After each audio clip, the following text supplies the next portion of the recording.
Setelah proklamasi 17 Agustus 1945, pemerintah dan masyarakat Belanda menyikapi lepasnya Indonesia atau Hindia Belanda dengan penuh kekhawatiran.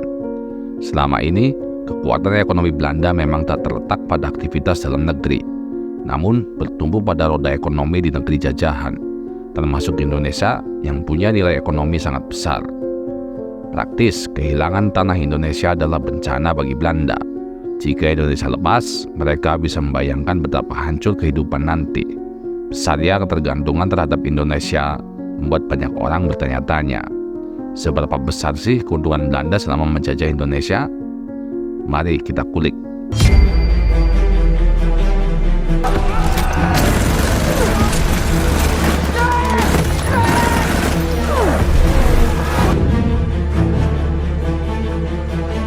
Jejak kolonialisme Belanda di Indonesia diawali sejak pendirian Kongsi Dagang Hindia Timur atau VOC pada 1602. Sejarah mencatat, VOC kelak tak hanya beroperasi sebagai perusahaan dagang, tapi juga layaknya pemerintahan. Sebab VOC bisa memulai perang, membuat perjanjian dengan kerajaan lokal, hingga mencetak mata uang sendiri. Besarnya kekuasaan yang lantas berdampak pada kekuatan ekonomi membuat VOC jadi perusahaan dengan valuasi terbesar di masanya. Situs visual kapitalis mencatat nilai VOC mencapai 78 juta gulden pada 1637. Nominal tersebut setara dengan 7,9 US dollar atau setara 123.000 triliun rupiah. Disebut pula, valuasi VOC melebihi gabungan perusahaan terbesar dunia sekarang, seperti Apple, Microsoft, Google, dan sebagainya.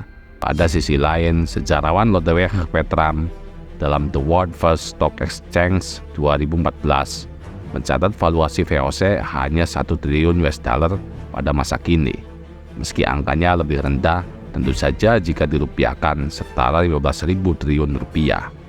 Setelah VOC bubar pada 1799, angka keuntungan semakin bertambah, sebab pemerintah Hindia Belanda makin kuat mengendalikan ekonomi. Salah satu buktinya saat memberlakukan tanam paksa. Melalui kebijakan tersebut, pemerintah mendapat keuntungan tak terkira. Sejarawan Angus Maddison dalam Dutch Income in and from Indonesia 17 to 1938 1989 menyebut sistem tanam paksa berhasil meningkatkan aliran pendapatan dari Indonesia untuk produk domestik bruto atau PDB Belanda. Bahkan setengah keuntungan tanam paksa langsung masuk ke kas pemerintah Belanda.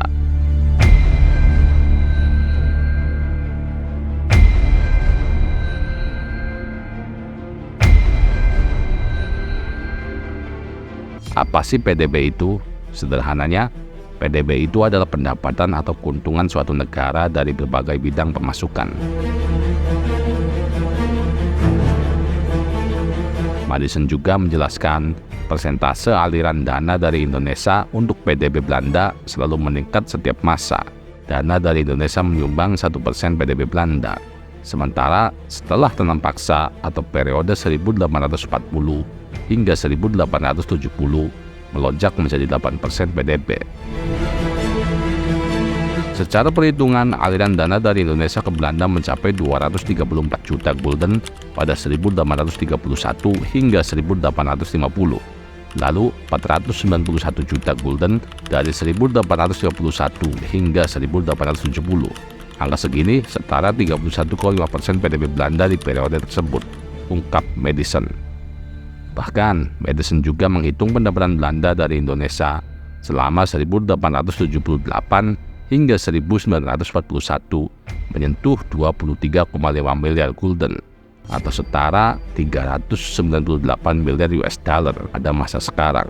Namun, angka segitu belum termasuk keuntungan-keuntungan perusahaan swasta yang bisa dipunguti pajak juga oleh pemerintah Belanda. Tentu jika dihitung-hitung luar biasa besar, Bray. Seluruh dana dari Indonesia tersebut kemudian dipakai untuk pembangunan Belanda. Mereka sukses membangun banyak bendungan, jalan, dan infrastruktur lainnya. Meski begitu, kemajuan ekonomi dan pembangunan negeri kincir angin berbanding terbalik dengan kondisi di Indonesia.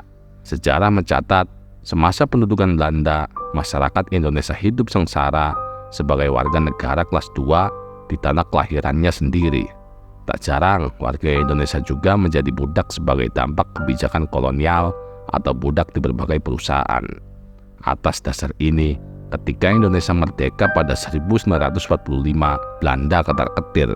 Meski demikian, kekhawatiran Belanda tersebut tak terbukti. Selepas kemerdekaan Indonesia, Belanda tak jadi bangkrut sebab mendapat sokongan dana dari Amerika Serikat lewat kebijakan Marshall Plan.